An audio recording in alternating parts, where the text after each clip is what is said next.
জয় শ্রীকৃষ্ণ, জয় গীতা মা। আজ আমরা শুনব মহাভারতের অমূল্য রত্ন ভাগবত গীতার কাহিনী। গীতা শুধু একটি ধর্মগ্রন্থ নয়, এটি মহাজীবনের পথপ্রদর্শক। মহাভারতের ভীষণ কুরুক্ষেত্রে যুদ্ধক্ষেত্রে অর্জুনের দ্বিধা, শোক আর শ্রীকৃষ্ণের মহাজ্ঞান আজও মানব সমাজের অমৃত ধারা। ভাগবত গীতা মহাভারতের ভীষ্ম পূর্বে অবস্থিত। মোট 18টি অধ্যায় বিভক্ত এই গীতা। যখন যুদ্ধ শুরু হওয়ার ঠিক আগেই অর্জুন শত্রুপক্ষের সামনে দাঁড়িয়ে নিজের আত্মীয়, গুরু, বন্ধুদের দেখে যুদ্ধ করতে দ্বিধাগ্রস্ত হয়ে পড়েন, তখন ভগবান শ্রীকৃষ্ণ তাকে উপদেশ দেন। এই উপদেশ অমর হয়ে আছে শ্রীমদ্ ভাগবত গীতার নামে। গীতায় কারা কারা কথা বলেছেন? গীতার আলোচনায় মূলত 3 জন বক্তা আছেন। 1. অর্জুন, তার প্রশ্ন, সংশয়, ভয় আর দুঃখের বাণী। 2. ভগবান শ্রীকৃষ্ণ, যিনি উত্তর দিয়েছেন, উপদেশ দিয়েছিলেন এবং জীবনের দর্শন দেখিয়েছেন। 3. সংবাহক সঞ্জয়, যিনি ধৃতরাষ্ট্রকে যুদ্ধক্ষেত্রের দৃশ্য বর্ণনা দিয়েছেন। সংখ্যার হিসাবে ভগবান শ্রীকৃষ্ণ 574 বার বক্তব্য দিয়েছেন। অর্জুন 48 বার প্রশ্ন করেছেন বা কথা বলেছেন। সঞ্জয় 41 বার গীতা বর্ণনা করেছেন। ধৃতরাষ্ট্র একবার প্রশ্ন করেছেন, হে সঞ্জয়, ধর্মক্ষেত্রে কুরুক্ষেত্রে সমবেত আমার পুত্র আর পঞ্চপাণ্ডবরা কি করল? এই 4 কণ্ঠ মিলে গীতার সম্পূর্ণ সংলাপ। ভাবুন, কুরুক্ষেত্র ময়দান, একদিকে শত সহস্র সৈন্য, শঙ্খের ধ্বনিতে কেঁপে উঠেছে আকাশ বাতাস।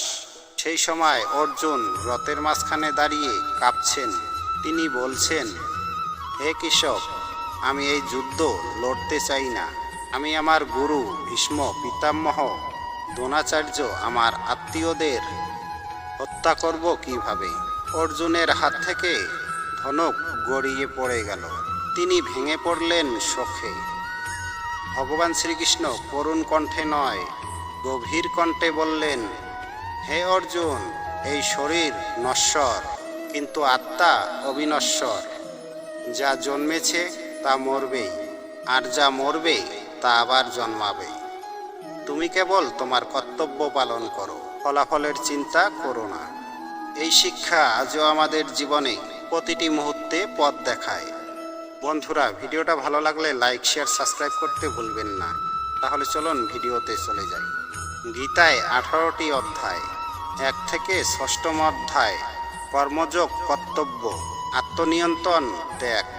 7 থেকে 12তম অধ্যায় ভক্তিযোগ, ভগবানের মহিমা, ভক্তির মাহাত্ম্য, আত্মা পরমাত্মা, মুক্তি আর জীবনের পরম লক্ষ্য। মুক্তি আর জীবনের পরম লক্ষ্য।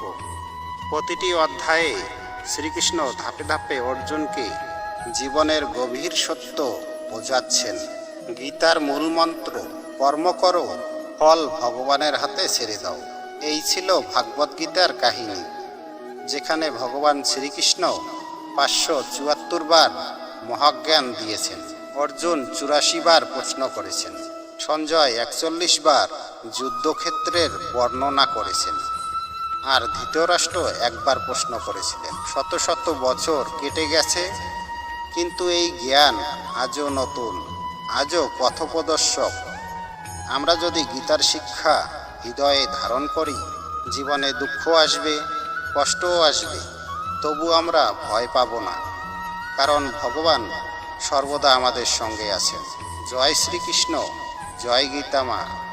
বন্ধুরা, আজকে আমাদের এই ভিডিও যদি ভালো লাগে, লাইক, শেয়ার, সাবস্ক্রাইব করতে ভুলবেন না।